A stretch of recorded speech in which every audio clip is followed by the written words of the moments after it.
लोकसभा चुनाव को लेकर आज महामुकाबला आपके सामने होगा और ओपिनियन पोल भी आपके सामने है। तस्वीरों में आपको दिख रहा होगा इंडिया जीतेगा फिर या इंडिया यूपी के लोगों के बीच पहला सर्वे है लोकसभा चुनाव के लेकर। सी न्यूज़ 24 का पहला सर्वे है, कौन बनेगा 2024 का किंग। प्रधानमंत्री के ऊपर काफी चर्चा और वायरल होती हुई तस्वीरें नजर आती है, लेकिन ये खास जानकारी हम आपको प्रोवाइड करा रहे हैं। सी न्यूज़ 24 के साथ बने रहेगा और आज ओपिनियन पोल के साथ कुछ खास बातचीत भी होंगी पीएम मोदी के साथ। 2024 में मोदी या महागठबंधन रहेगा आपके सामने तस्वीरों में। क्या बेरोजगारी का भी बड़ा मुद्दा इस ओपिनियन पोल के साथ रहेगा और जिस तरह से महंगाई भी बढ़ती हुई देश के अंदर नजर आ रही है, क्या वो भी ओपिनियन पोल पर असर डालेगा और नरेंद्र मोदी जी की कुर्सी पर क्या वो भारी मतों से क्या उस पर भी असर देखने को मिल सकता है, क्योंकि लगातार देश के अंदर बेरोजगारी और महंगाई बढ़ती हुई नजर आ रही है। 2024 के किंग कौन बनेंगे, ऐसी तस्वीरें हम आपको बताएंगे और बने रहेगा सी न्यूज़ 24 के साथ खास खबरों के लिए। और तैयार करते हैं आज का महा ओपिनियन पोल आपके सामने है। सबसे पहले यूपी के उत्तर प्रदेश की बात करेंगे। यूपी में लगातार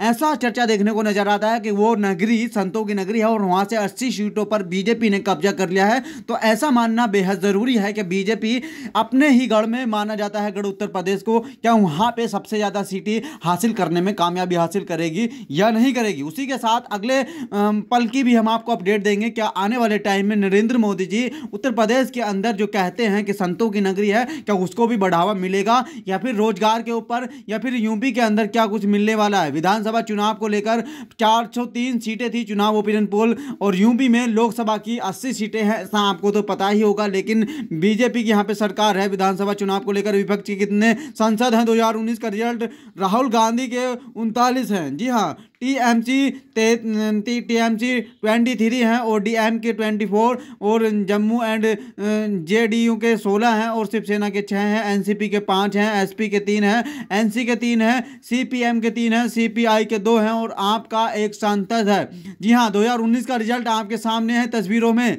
2019 में सभी पार्टियों के कुछ सांसद विधान लोकसभा चुनाव को लेकर संसद में बैठे थे और उसी के चलते हुए 2024 का इलेक्शन आपके सामने है तस्वीरों में। एनडीए के कितने सांसद हैं 2019 का रिजल्ट है बीजेपी के 301 सांसद, शिवसेना के 13 और जेडीपी के 5, एलजेपी के 2, 1 और सैट के 2 और एडी के 2 और अन्य के 9 सांसद। 2019 का रिजल्ट आपके सामने तस्वीरों में। 301 सबसे ज्यादा सरकार बनाई थी बीजेपी ने 301 सांसद के साथ 2019 का रिजल्ट था। लेकिन क्या आपके महामुकाबला होगा 301 के साथ बीजेपी बढ़त बनाएगी या फिर कुछ पलटवार देखने को नजर आएगा। जिस तरह से महागठबंधन भारत के अंदर बन गया। लोकसभा चुनाव 2024 की तैयारी है। क्या है योगी का 80 का संकल्प, यूपी की 80 सीटों पे योगी जी क्या भारी मतों से विजय बनाने में कामयाब रहेंगे अपनी पार्टी को या फिर विपक्ष यहां पे बढ़ता हुआ नजर आएगा। ये बहुत ही बड़ा महामुकाबला होने वाला है। उत्तर प्रदेश की 80 सीटों का मूड यूपी फैक्टर है। यूपी में कांग्रेस ने से गठबंधन करने वाली बीएसपी, जी हां, बहुजन समाजवादी पार्टी के मुखिया है मायावती जी, वो भी कांग्रेस से गठबंधन करेंगे ऐसा माना जा रहा है। लेकिन कुछ खास खबरों से लगता नहीं है क्या वो गठबंधन करेंगे, क्योंकि बीजेपी में जाने की संभावना रहती है। यूपी में 2024 का महा ओपिनियन पोल है मुस्लिम आबादी पर। बता दें बिजनौर में 45% और मुरादाबाद में 48% और नगीना में 45%, संभल में 43% और सहारनपुर में 43% और अमरोहा में 38% और 10% गाजीपुर में। जी बीजेपी का टारगेट 80 सीटों पर है, लेकिन इन सीटों पर मुस्लिम आबादी ज्यादा देखी जाती है। यहीं से महागठबंधन की सीटें निकलने की संभावना और समाजवादी पार्टी के सांसद बनने की संभावना रहती है। लेकिन अब के कुछ कह नहीं सकते हैं, क्योंकि खास खबरों में ऐसा देखा जाता है कि ज्यादातर सीटें वहीं से निकलती हुई नजर आती हैं जहां मुस्लिम आबादी है, विपक्ष की सीटें। लेकिन आपके कुछ खास ऐसा रहा नहीं होगा, क्योंकि लगातार बेरोजगारी से और महंगाई से स्थिति जूझती हुई नजर आ रही है और जनता भी काफी परेशान होती हुई नजर आ रही है। 2019 में चुनाव को लेकर सिलेंडर की बात कर लें, 300 रुपए का सिलेंडर मिलता था, लेकिन आते 2024 में काफी महंगाई बढ़ी है। मुस्लिम वोटरों की पसंद कौन है, बीजेपी 9% करते हैं बीजेपी को पसंद और समाजवादी पार्टी को 68% करते हैं और बीएसपी को 17% और अन्य को 6% मुस्लिम आबादी पसंद करती है। उत्तर प्रदेश के अंदर वोटरों की बात कर लें,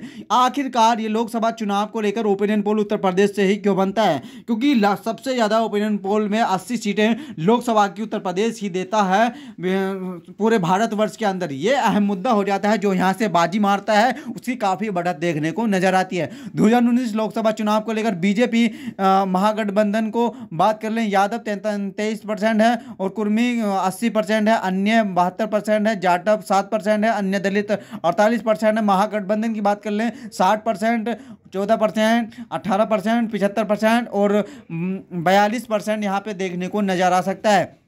लेकिन खास खबरों में ये बहुत ही अहम मुद्दा रहेगा, एनडीए जीतेगा फिर इंडिया जीतेगा। बहुत ही तरह से हम बता दें, जनता काफ़ी बेहद दुखद नज़र आती हुई बीजेपी से लगती है। जितने भी इंटरव्यू के हैं, ओपिनियन पोल को बनाया गया सी न्यूज़ 24 के खास दिग्गजों के और खास अहम लोगों पब्लिक के द्वारा। उत्तर प्रदेश की 80 सीटों का मून फैक्टर क्या है, पश्चिमी उत्तर प्रदेश की बात कर लें 27 सीटें हैं पश्चिमी उत्तर प्रदेश में। क्या बीजेपी को कितनी मिलेंगी, समाजवादी को कितनी मिलेंगी और बहुजन समाजवादी पार्टी को कितनी सीटें यहां से हासिल हो सकती हैं। जी हां, खास ओपिनियन पोल के लिए बने रहिएगा सी न्यूज़ 24 के साथ। बड़ी अपडेट आपको बताने वाले हैं और आपसे रिक्वेस्ट कर रहे हैं, यदि आपने अभी तक हमारे चैनल को सब्सक्राइब नहीं किया तो सब्सक्राइब कर लें। आने वाली पल पल की अपडेट आपको सबसे पहले प्रोवाइड करा सकते हैं। जी हां, पश्चिमी उत्तर प्रदेश की 27 सीटों की बात कर रहे थे और बीजेपी को यहां पे 23 सीट मिल सकती हैं, समाजवादी को 5 मिल सकती हैं और बहुजन समाजवादी पार्टी को 1 मिल सकती है। कांग्रेस का खाता नहीं खुल सकता है और अन्य को भी नहीं। पश्चिमी उत्तर प्रदेश रीजन की 27 सीटों की बात कर रहे हैं, लेकिन कुछ भी हो सकता है। बीजेपी का यहां से मूड फैक्टर भी चेंज हो सकता है। जैसे जिस तरह से जनता अपने ही मूड फैक्टर से अलग होगी तो मानो बीजेपी यहां पे मात भी खा सकती है। जी हां, योगी जी का गढ़ है ये, ऐसे तो बात नहीं है, लेकिन योगी जी सत्ता में है, यहां पे कुछ भी हो सकता है। उसी के चलते वो ओपिनियन पोल बना है। लेकिन खास खबरों में ऐसी जानकारी मिलती है कि ओपिनियन पोल में काफी बेहद दुखद ये नजर आती है निकल के कि उत्तर प्रदेश के अंदर बेरोजगारी काफी बढ़ती हुई नजर आती है।